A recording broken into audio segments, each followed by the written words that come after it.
समष्टि क्या है, यानी कि पॉपुलेशन क्या है। निश्चित समय अंतराल में एक ही जाति के कुल जीवों की जो संख्या है वो समष्टि होती है। पॉपुलेशन की जन्म या मृत्यु नहीं होती। पॉपुलेशन के लिए हम परिभाषित करते हैं जन्म दर। तो अधिकांश पक्षी और स्तनधारी वो क्या करते हैं, अपने जीवन में बार बार प्रजनन करते हैं। आप इंसानों को देख लो, वो एक से अधिक बार बच्चे पैदा करता है। डार्विन जो है कह रहा था कि इवोल्यूशन के लिए अंतरजातीय स्पर्धा जो है एक शक्तिशाली बल होता है।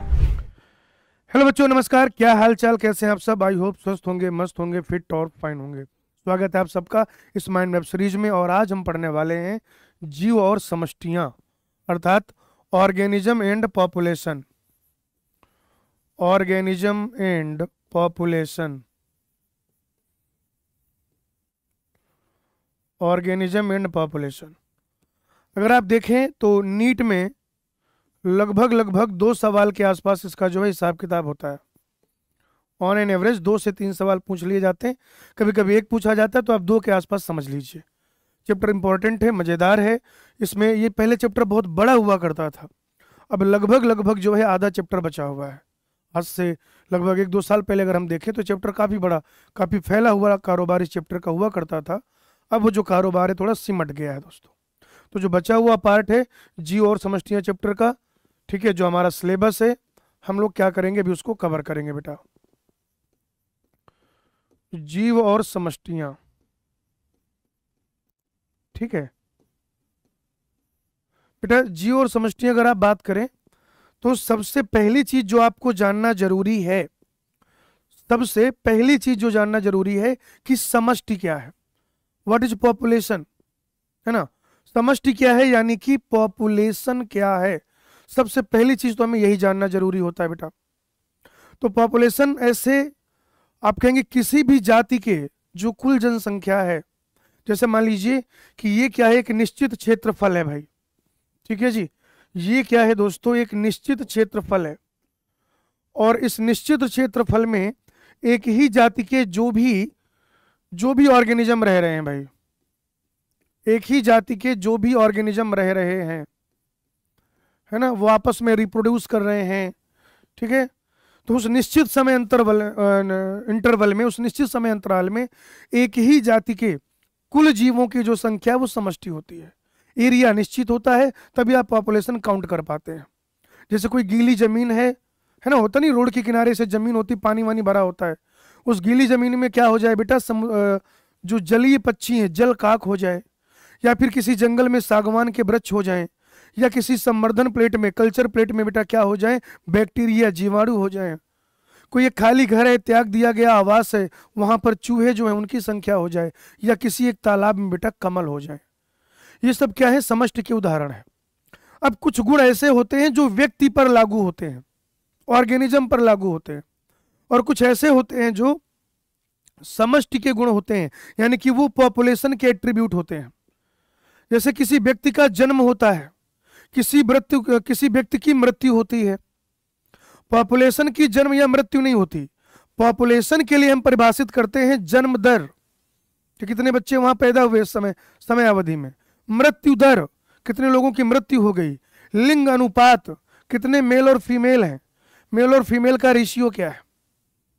तो जन्म, मृत्यु, नर या मादा होना, ये किसी एक इंडिविजुअल की पहचान हो सकती है, ये व्यक्ति की पहचान हो सकती है, ये ऑर्गेनिज्म के लिए डिफाइन होगा।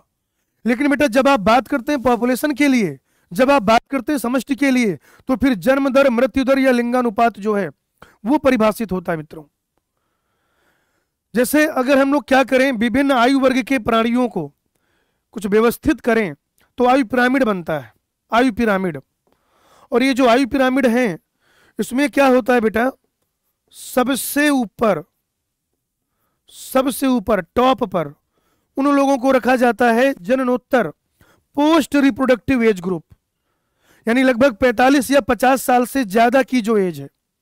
क्या बेटा, जो 45 या 50 साल से ज्यादा की एज वाले लोग हैं, पोस्ट रिप्रोडक्टिव। बीच में रखते हैं ऐसे लोगों को, आप मान लीजिए 15-16 साल से लगभग 45-50 साल तक के लोग, ये मिड में रखे जाते हैं। और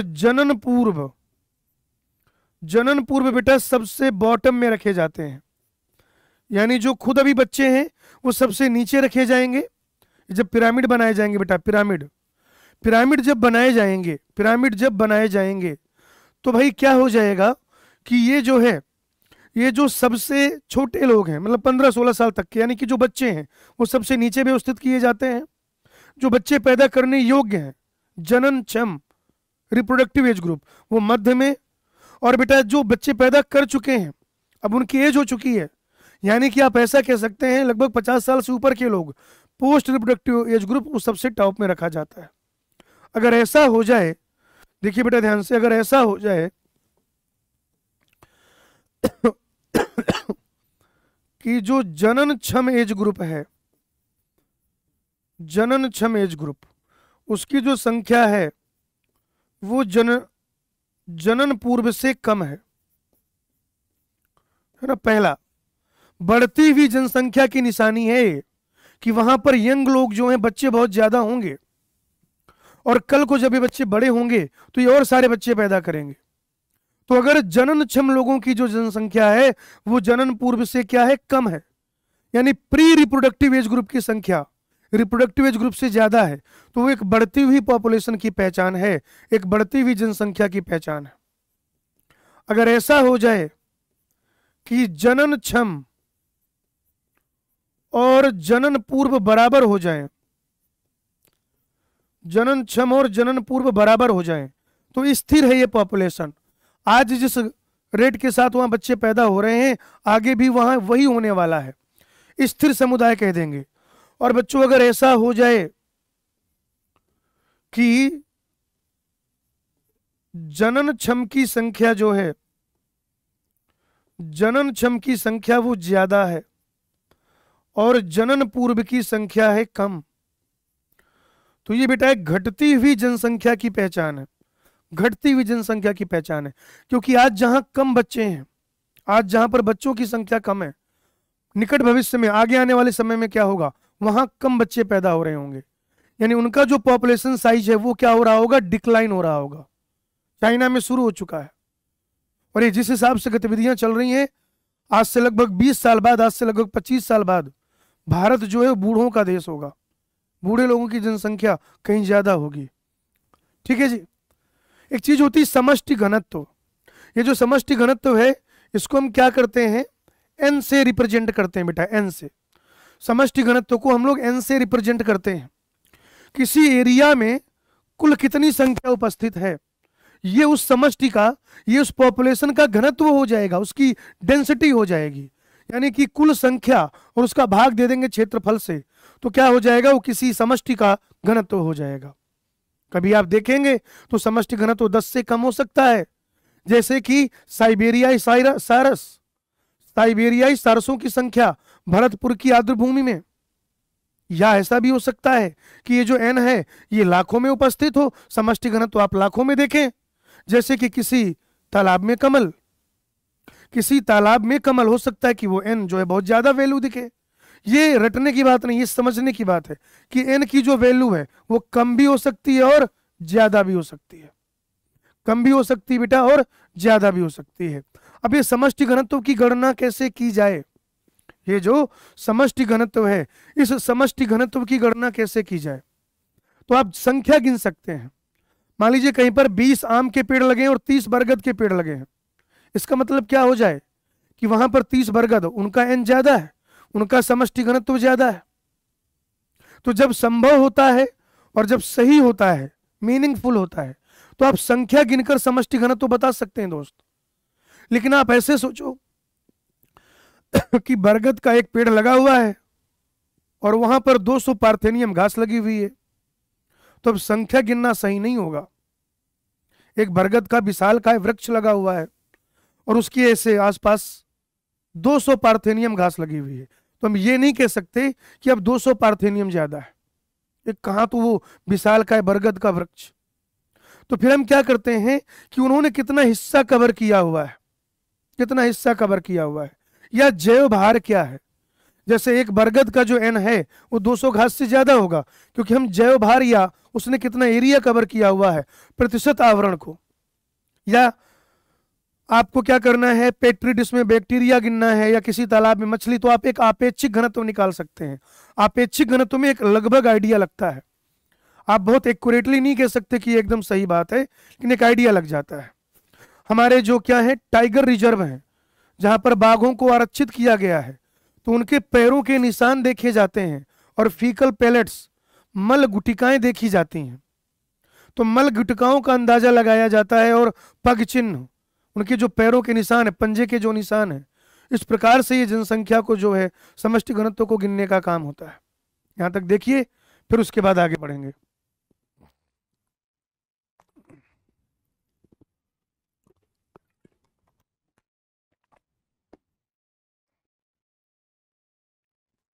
चलिए भाई, आगे हमें पढ़ना है समष्टि वृद्धि।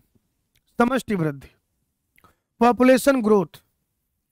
अब आप देखिए कि ये जो पॉपुलेशन की ग्रोथ है ये कैसे कैसे हो सकती है, या पॉपुलेशन की ग्रोथ में ऐसे कौन कौन से फैक्टर हैं जो बहुत प्रभावी होंगे। ठीक है, तो एक तो जन्म दर यानी कि बी तो है ही सही है। पहले तो मैं ये चीजें थोड़ा सा आपको डिफाइन कर दूं।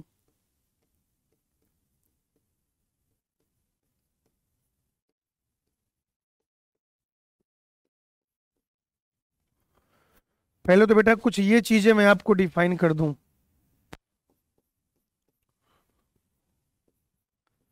देखो बेटा, एक चीज होती है जन्म दर, एक चीज होती है मृत्यु दर।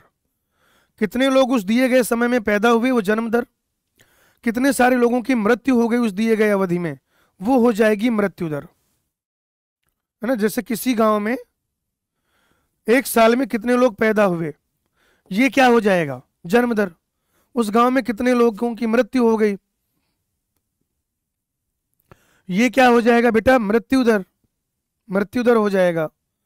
कितने लोग उस गांव में बाहर से आए, कितने लोग उस गांव में बाहर से आए, तो बेटा वो हो जाएगा आप्रवासन। आप्रवासन हो जाएगा वो। कितने लोग उस गांव में बाहर से आए, ये हो जाएगा आप्रवासन। कितने लोग गांव छोड़ के चले गए, कितने लोग गांव छोड़ के चले गए, ये हो जाएगा उत्प्रवासन। कितने पैदा हुए जन्म दर, कितने लोगों की मृत्यु हुई मृत्यु दर। कितने लोग किसी और गांव से हमारे गांव में आए, अप्रवासन। कितने लोग गांव छोड़ के चले गए, उत्प्रवासन। जैसे अगर आज की जो जनसंख्या है, मान लेते हैं वो एनटी है, आज समष्टि घनत्व तो कितना एनटी, तो एक साल बाद कितना हो जाएगा, बी प्लस आई माइनस डी प्लस ई। कितने लोग आए, कितने लोग पैदा हुए, उसमें से कितने लोगों की मृत्यु हो गई और कितने लोग गांव छोड़ के चले गए, उसको माइनस कर दीजिए, तो आपको एक साल बाद समष्टि घनत्व तो पता चल जाएगा। क्योंकि जन्म दर और अप्रवासन समष्टि घनत्व पर पॉजिटिव इफेक्ट डालते हैं, पॉजिटिव इफेक्ट, जबकि मृत्यु दर और उत्प्रवासन निगेटिव, नकारात्मक प्रभाव डालते हैं बेटा, नकारात्मक प्रभाव।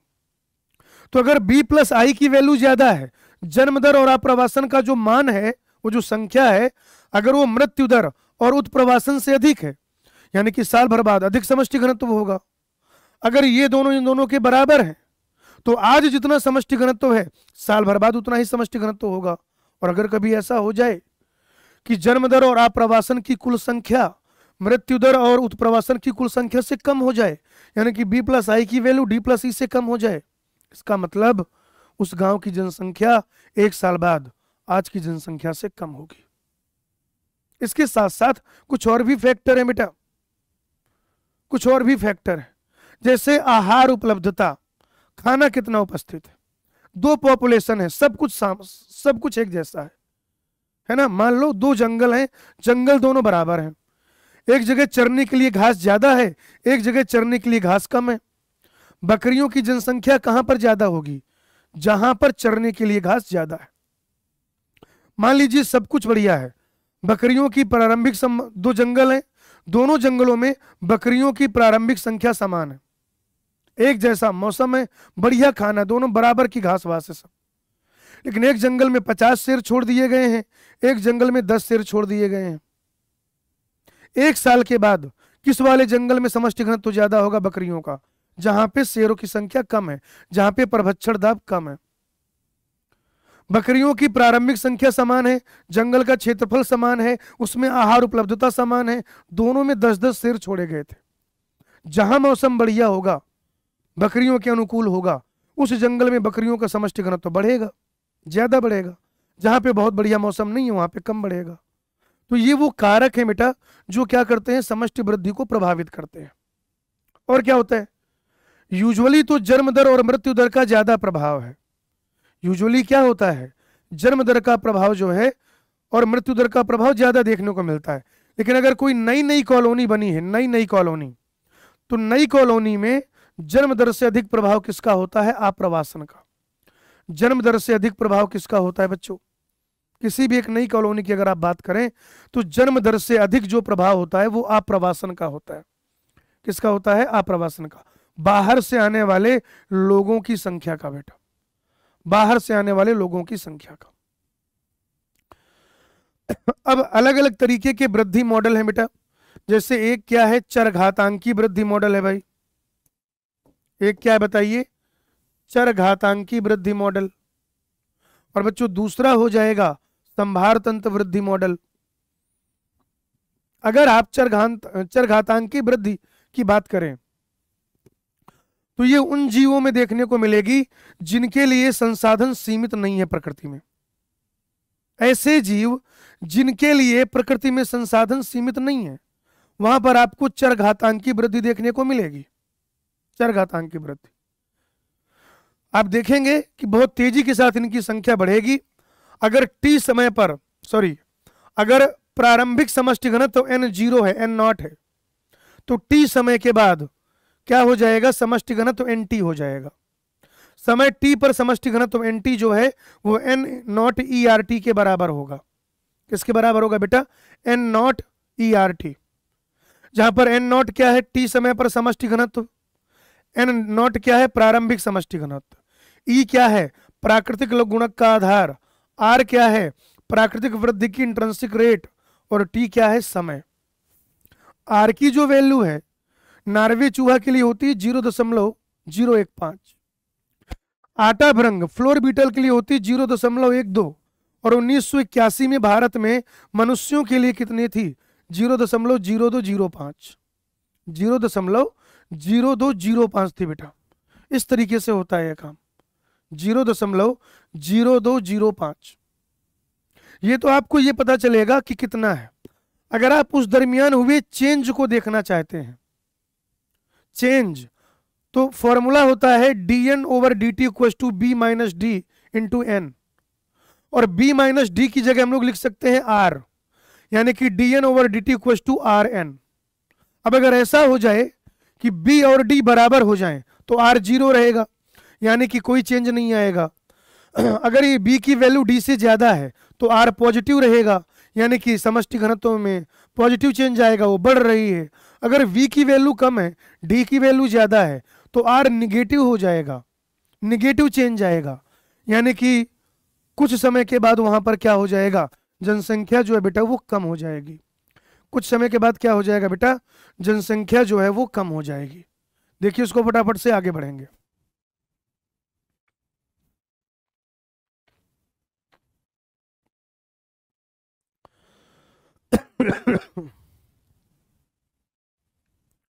ठीक है बेटा,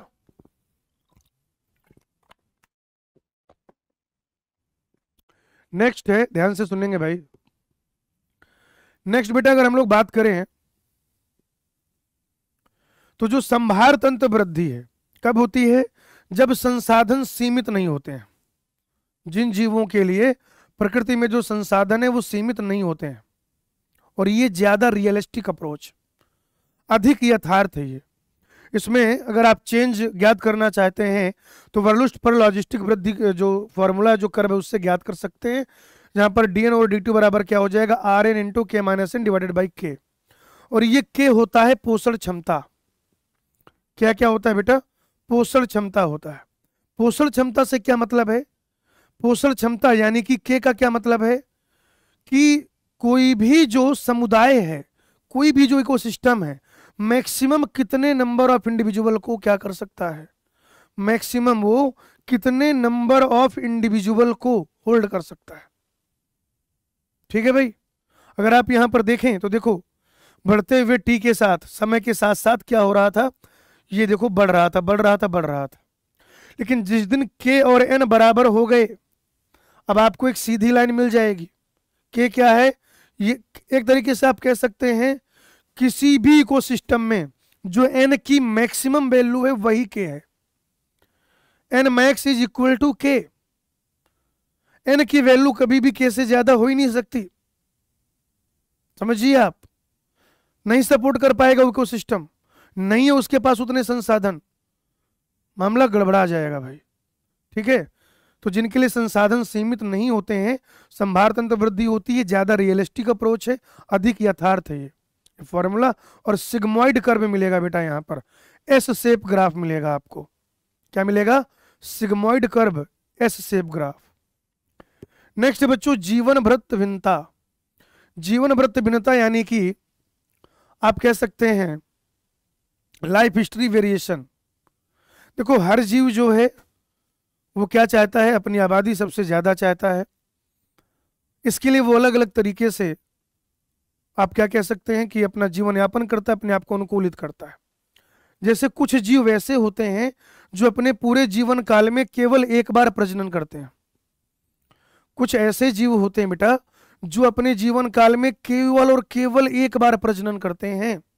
जैसे क्या हो सकता है, प्रशांत महासागरी सैमन मछली और बांस। वो जो सैल्मन फिश है, सामन मछली जो है वो एक ही बार प्रजनन करती है। बांस जो है उसमें एक ही बार प्रजनन होता है।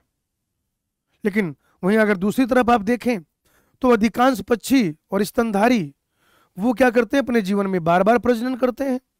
आप इंसानों को देख लो, वो एक से अधिक बार बच्चे पैदा करता है। आप अपने घर में जो जानवर पाले हुए उनको देख लो, वो अपने जीवन काल में एक से अधिक बच्चे पैदा करता है, कई बार प्रजनन होता है उनमें। ठीक है ना। एक और कॉन्सेप्ट है, एक होती हैं आर चयनित जातियां। क्या होती हैं बेटा, आर चयनित जातियां, और एक होती हैं के चयनित जातियां। बेटा जो आर चयनित जातियां होती हैं उनमें साइज जो है, उनकी संतानों का जो साइज है छोटा होता है और संख्या जो है ज्यादा होती है। साइज छोटा, संख्या ज्यादा, ऐसी संतानें जो पैदा करते हैं उनको कहा जाता है आर चयनित जाति। जैसे आपको ऑयस्टर में देखने को मिलेगा, या जो पेलेजिक फिश है वहां पर देखने को मिलेगा। और दूसरे होते हैं बेटा के चयनित जातियां, के सिलेक्टेड स्पीसीज, जो बड़ी साइज में है ना, बड़े आकार की संतति उत्पन्न करते हैं लेकिन संख्या कम होती है, उनको कहा जाता है के चयनित जाति। जैसे कि पक्षी और स्तनधारी, जैसे कि पक्षी और स्तनधारी। ठीक है भाई। चलिए इसके बाद हम लोग पढ़ेंगे पॉपुलेशन इंटरेक्शन, यानी कि समष्टि परस्पर क्रियाएं। क्या होता है, कोई भी जाति जब कहीं पर रहती है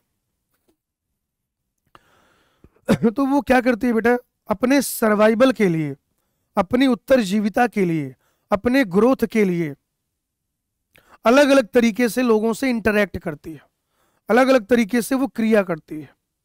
हो सकता है कि एक जाति दूसरे जाति से मिलजुल के रहे और दोनों को फायदा हो सकता है मिलजुल के रहें लेकिन किसी एक को फायदा हो, किसी एक को ना तो फायदा हो ना नुकसान हो। बताइए, हो सकता है कि किसी एक को फायदा हो और किसी एक को ना तो फायदा ना नुकसान, या हो सकता है कि दोनों को फायदा हो। मिलजुल के रहने पर यह होता है। हो सकता है कि कई बार दोनों की सीधी भिड़ंत हो, कह रहे भाई हम तो डूबेंगे सनम, तुमको भी ले डूबेंगे, दोनों का नुकसान हो रहा है। ऐसा हो सकता है कि एक का फायदा एक का नुकसान हो, और कई बार ऐसा भी हो सकता है कि ना तो हमें फायदा होगा ना नुकसान, फिर भी हम तुम्हारा नुकसान करेंगे। तो बेटा अलग अलग तरीके के इंटरेक्शन है यहाँ पर, अलग अलग तरीके के। जैसे सहोपकारिता में क्या होता है, दोनों का फायदा होता है, प्लस प्लस टाइप का रिलेशन है। स्पर्धा यानी कि कंपटीशन में दोनों का लॉस है। परभक्षण, एक का फायदा एक का नुकसान। परजीविता, एक का फायदा एक का नुकसान। सहभोजिता, जिसे कॉमन सिलिज्म कहते हैं, प्लस जीरो, एक जाति का फायदा होगा दूसरे का ना तो फायदा ना नुकसान। अंतर जातीय परजीविता, एमेंसेलिज्म, एक का नुकसान होगा, एक का ना तो प्रॉफिट होगा ना ही लॉस होगा, ना ही प्रॉफिट होगा और ना ही लॉस होगा, एक का नुकसान होगा। तो ये बेटा अलग अलग तरीके के इंटरेक्शन है, अलग अलग तरीके के जो है संबंध है। इसको देखिए फटाफट से, स्क्रीनशॉट ले लीजिए और फिर हम लोग जो है आगे पढ़ेंगे। चलिए बच्चों, अगली चीज हमें पढ़ना है परभक्षण। परभक्षण यानी कि प्रिडेशन। ठीक है, शेर बकरी को खा जाए वो भी प्रिडेशन है, बकरी घास को खा जाए वो भी प्रिडेशन है, कोई चिड़िया है वो बीज को खा जाए वो भी प्रिडेशन। इस परभक्षण की वजह से क्या होता है, आप देखेंगे कि पोषी स्तरों के मध्य ऊर्जा स्थानांतरण होता है। भाई सूर्य से ऊर्जा मिली, घास ने फोटोसिंथेसिस किया, घास को बकरी ने खाया, घास से बकरी, बकरी को भेड़िया ने खाया, बकरी से भेड़िया, भेड़िया को शेर ने खाया, भेड़िया से शेर। तो जो विभिन्न विभिन्न पोषी स्तर हैं, जो अलग अलग ट्रॉफिक लेवल हैं, उनके मध्य क्या होता है बेटा, ऊर्जा का स्थानांतरण होता है। और एक चीज ये भी देखी जाती है कि अगर परभक्षी अनुपस्थित है, अगर परभक्षी जो है अनुपस्थित है, तो शिकार जाति जो है ना बहुत ज्यादा भयंकर ग्रोथ होती है उसकी, भयंकर ग्रोथ, बहुत अग्रेसिवली ग्रो करता है वो।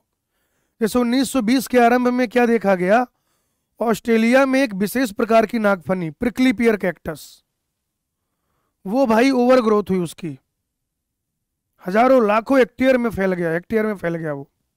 क्यों? क्योंकि उसका कोई प्रेडेटर नहीं था।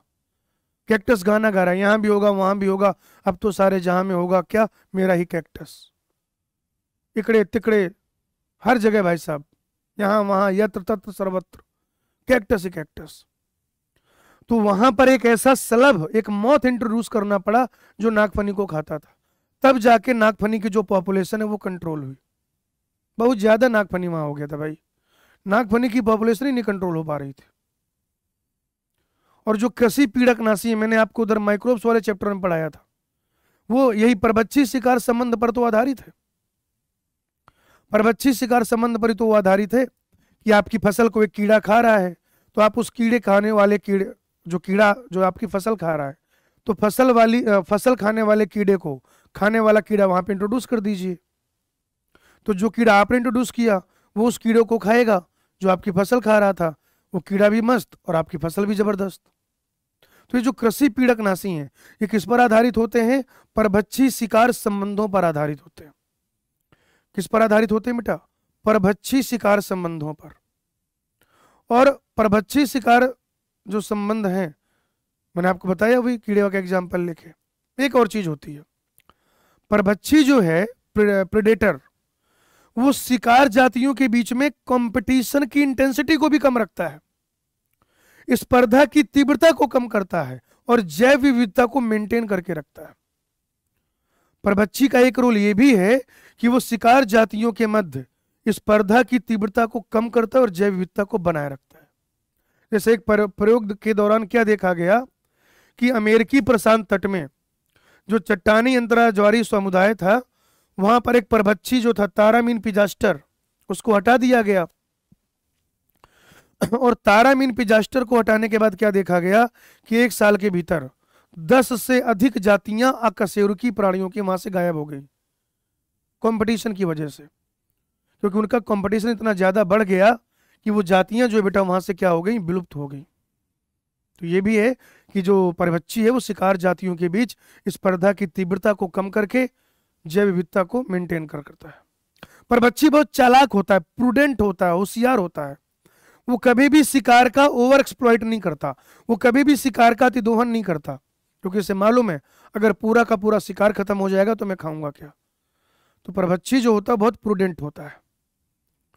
अब प्लांट को ना ज्यादा खतरा है परभक्षण से, क्योंकि प्लांट भाग नहीं सकता। आप तो भाग सकते हो अपने बचाव में, प्लांट भाग नहीं सकता, प्लांट को खतरा ज्यादा है भाई। और अब अगर आप देखें तो लगभग पूरी दुनिया के जो 25% इंसेक्ट हैं, 25% इंसेक्ट, दे आर फाइटोफेगस। वो फाइटोफेगस है भाई। क्या है वो? फाइटोफेगस, पादप भक्षी।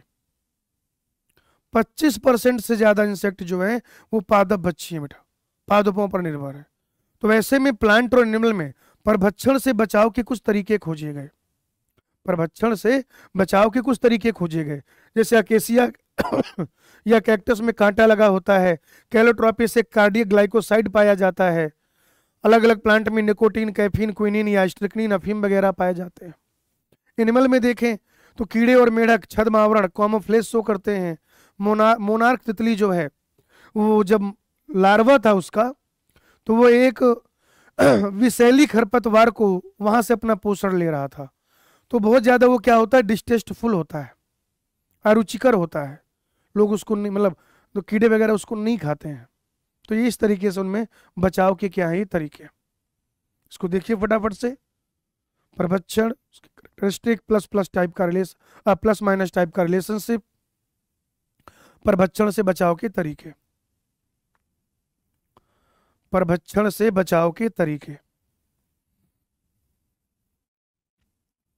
चलिए भाई, नेक्स्ट बेटा स्पर्धा। नेक्स्ट क्या है, स्पर्धा भाई, स्पर्धा, कंपटीशन। प्लस माइनस टाइप का, सॉरी ये तो माइनस माइनस टाइप का रिलेशनशिप है। डार्विन जो है कह रहा था कि इवोल्यूशन के लिए अंतरजातीय स्पर्धा जो है एक शक्तिशाली बल होता है, पोटेंट फोर्स होता है। जबकि उस समय के लोगों का क्या कहना था, या उस समय क्या माना जा रहा था कि कंपटीशन होने के लिए, या कंपटीशन तभी होता है जब निकट संबंधी जातियां सीमित संसाधनों के लिए लड़ रही हों। जब निकट से संबंधित जातियां सीमित संसाधनों के लिए लड़ रही हों तब ऐसा होता है। कि जैसे अगर आप देखें तो जो दक्षिण अमेरिकी उथली झील होती है उसमें प्राणी प्लवक के लिए, हालांकि हमेशा सही नहीं है कि निकट संबंधी जाति हो, कैसे नहीं है, कि दक्षिणी अमेरिकी उथली झील में क्या देखा गया, प्राणी प्लवक के लिए फ्लेमिंगो और वहां जो आने वाली फ्लेमिंगो और वहां रहने वाली मछली आपस में लड़ रहे थे। एक टर्म होता है बेटा बाधा स्पर्धा, कि एक जाति की प्रेजेंस में दूसरे का आर घट जाता है। जैसे गैलापागो द्वीप में क्या देखा गया कि बकरी लाने के, वहां जब बकरियां लाई गई तो उसके 10 वर्ष के भीतर ही अबिंगडन कछुए गायब हो गए। एक होता है स्पर्धा मोचन। क्या होता है बेटा, एक स्पर्धी रूप से सुपीरियर जाति होती है, उत्तम जाति होती है कि इंफीरियर जाति होती है। तो सुपीरियर जाति की उपस्थिति में, उच्च जाति की उपस्थिति में दूसरी जाति का जो भौगोलिक वितरण है बहुत कम होता है, बहुत कम होता है बेटा। और अगर ऐसा हो जाए कि प्रयोगात्मक रूप से ही सही उस आप स्पर्धी रूप से उत्तम जाति को वहां से हटा दीजिए, तो जो स्पर्धी रूप से निम्नतम जाति है, जो इंफीरियर जाति है, उसका जो भौगोलिक वितरण है वो बहुत ज्यादा बढ़ जाएगा, नाटकीय ढंग से बढ़ जाएगा। और ऐसा है ना, इसी तरीके का एक एक्सपेरिमेंट किया था कॉर्नेल ने स्कॉटलैंड के चट्टानी समुद्र तट में। तो उसने पता लगाया कि जो सुपीरियर बैलेनस था, ठीक है ना, सुपीरियर बारनेकल जो था, बैलेनस जो है वो बारनेकल था और सुपीरियर था। उसने क्या किया, इन्फीरियर बारनेकल निम्न जाति वाले को, चैथेमैलस को वहां से गायब कर दिया, निकाल दिया। एक वैज्ञानिक हुए गॉस का स्पर्धी अपवर्जन नियम कहता है कि एक ही तरह के संसाधनों के लिए स्पर्धा करने वाली दो निकटतम संबंधी जातियां अनंत काल तक एक साथ नहीं रह सकते यदि संसाधन सीमित हो, है ना। Gauss competitive exclusion principle. Gauss क्या कह रहा था कि अगर सीमित संसाधन हैं तो उन सीमित संसाधनों के लिए स्पर्धा करने वाली दो निकटतम से जो संबंधित जातियां हैं वो अनंत काल तक एक साथ नहीं रह सकती। जो इन्फीरियर जाति है वो वहां से हटा दी जाएगी। बाद में मैकआर्थर ने प्रयोग किया और बताया कि ऐसा नहीं है कि हमेशा किसी को हटाओ वहां से। अगर संसाधनों का विभाजन कर लिया जाए तो संसाधन विभाजन करके भी थोड़ा थोड़ा खा के, या तो खाने का समय बदल दो, या अगर एक पेड़ में स्टेम से चीजें खा रहा है तो दूसरा पेड़ में रहने वाले इंसेक्ट खा ले, तो तीसरा पेड़ की पत्तियां खा ले। तो इस प्रकार से पक्षियों की कई सारी जातियां एक ही पेड़ में रह सकती हैं। और उन्होंने देखा भी सही कि फुदकी चिड़िया की 5 जातियां एक ही वृक्ष में रह रही थी संसाधन विभाजन के द्वारा। स्पर्धा पूरा हुआ, फटाफट से देखिए फिर आगे बढ़ेंगे।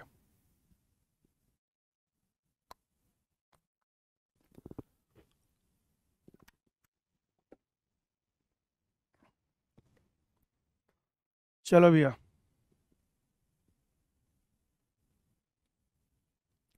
परजीविता। देखो परजीवी क्या है, परजीवी जीवन में एक ही चीज चाहता है, फ्री का रहना, फ्री का खाना। और इसके चक्कर में ना फिर ये ऐसे अंग होते हैं इसके पास कि ये चिपक सके, तो चूसक अंग इसमें उपस्थित है, अनावश्यक अंग नहीं पाए जाते, करे जरूरत ही नहीं है, दूसरे से लेके तो खा रहे हैं। पाचन तंत्र का लोप हो जाता है इनमें। इनकी आर की वैल्यू बहुत ज्यादा होती है और ये अपने होस्ट के साथ सह विकास प्रदर्शित करते हैं कि अगर होस्ट अपने अंदर ऐसा कोई चेंज ला रहा है कि परजीवी से बच सके, तो परजीवी भी अपने अंदर ऐसे जुगाड़ करता है कि वो होस्ट से न्यूट्रिशन ले सके। और परजीवी जो है क्या करता है, ये अपने होस्ट को कमजोर भी बनाता है, अपना जो इसका पोषक है उसको ये कमजोर कर देता है। समझ रहे हैं आप? परजीवी की उपस्थिति में पोषक की जो उत्तरजीविता है वो कम हो जाती है, सर्वाइवल के चांसेस कम हो जाते हैं भाई, वृद्धि कम हो जाती है, आर की वैल्यू कम हो जाती है, समष्टि घनत्व कम हो जाता है, समष्टि घनत्व कम हो जाता है बेटा। और परजीवी कुछ बहुत सरल है उनका जीवन चक्र, किसी का बहुत जटिल है, कई बार एक मध्यस्थ पोषक होता है, कई बार एक से अधिक।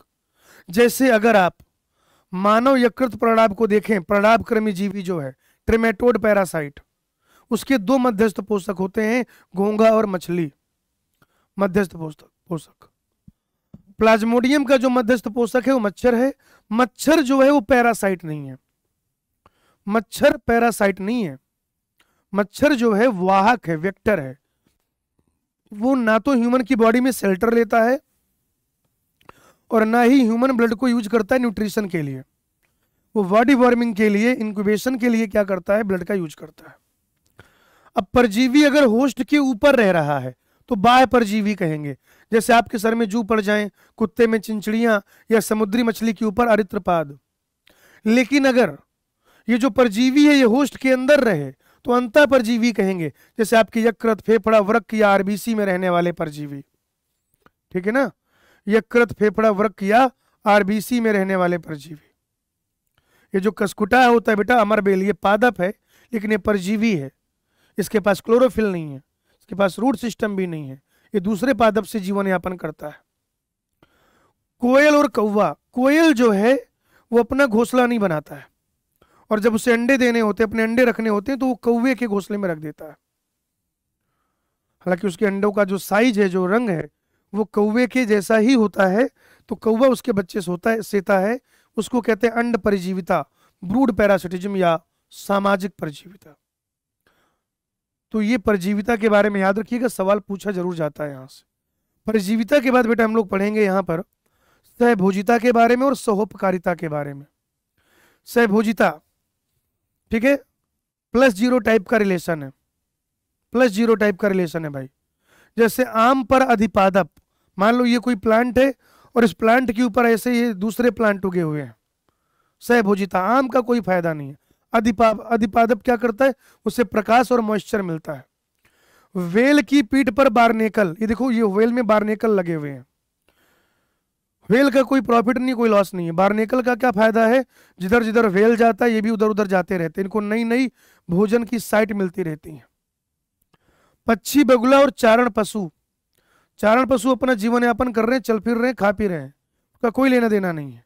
लेकिन इस बगुला पक्षी का फायदा हो जाता है, क्योंकि जब ये घास को चरते हैं तो जो इंसेक्ट मिट्टी में से दबे उबे रहते हैं वो ऊपर आ जाते हैं और बगुला उसको खा लेता है।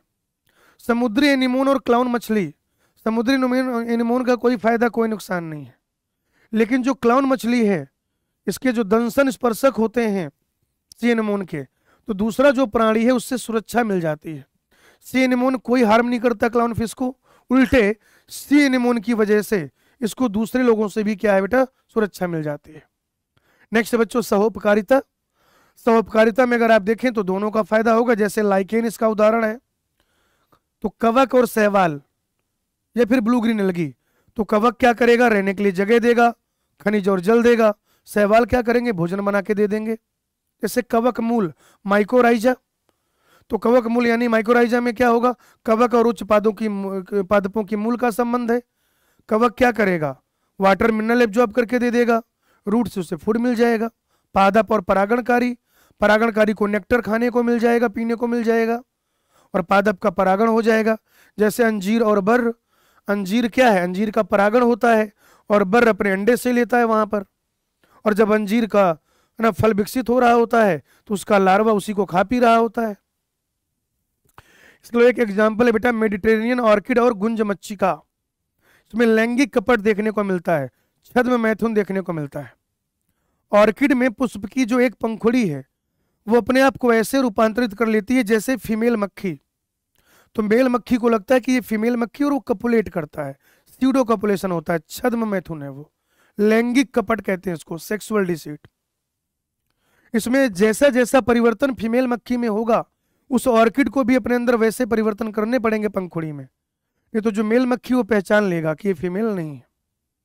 तो ये हो गया बेटा आपका कम्युनिटी इंटरेक्शन, या आप कह सकते हैं पॉपुलेशन इंटरेक्शन। लगभग 40 मिनट में हमने पूरा चैप्टर रिवाइज कर लिया है। आपका होमवर्क ये है कि एक बार आप एनसीईआरटी से रीडिंग कर लीजिएगा इस पूरे चैप्टर की, और PYQ सॉल्व कर लीजिएगा भाई, बस। बाकी हंसते रहिए, मुस्कुराते रहिए, पढ़ते रहिए, लिखते रहिए, लेक्चर रिवाइज करते रहिए, DPP सॉल्व करते रहिए, एनसीईआरटी रीडिंग करते रहिए, खुद पर यकीन रखिए, आपका ध्यान अपने लक्ष्य पर बनाए रखिए, और हमेशा ध्यान रखिए जब तक फोड़ेंगे नहीं तब तक छोड़ेंगे नहीं। आज की कथा यहीं तक, आगे I will take it on next class. Thank you, धन्यवाद।